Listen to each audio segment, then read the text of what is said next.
Well, it got much better, faster than I expected. Came in 2 days ago, less than 2 days ago, started surgery about 47 hours ago and came out and was in a lot of pain the first day. But they were very good finding the right medication for me, which helped on that one. And already now, after my session, I had one this morning, one today now, just now, and one yesterday, and I'm already significantly improved.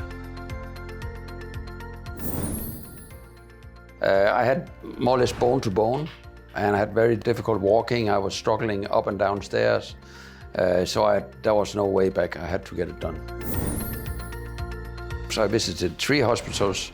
I visited kdms first, and then 2 of the other big hospitals. And the reason why I chose kdms was because I felt that the service level was significantly higher. The questions I asked Dr. Jack got answered much better, and I could see already when we came in that it was a very clean, very nice hospital, and all the staff around here was super service-minded, which I got confirmed all the way through. So I can only say the very best for all the staff here. While we are only on day 2, I'm less struck and I'm moving around already.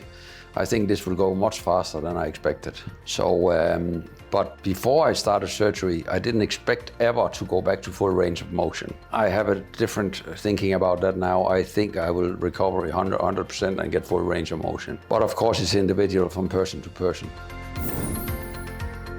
Yeah, so robotic compared to manual, I spent a lot of hours on Google first to read about it. I talked to different people.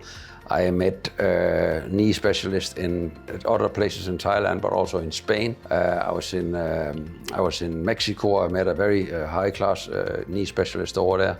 And my conclusion ended here with the robotic surgery because it seems like the recovery time, the chance of doing mistakes is much better with robotic. I don't think the robot can do any cutting mistakes, and I think I will recover much faster.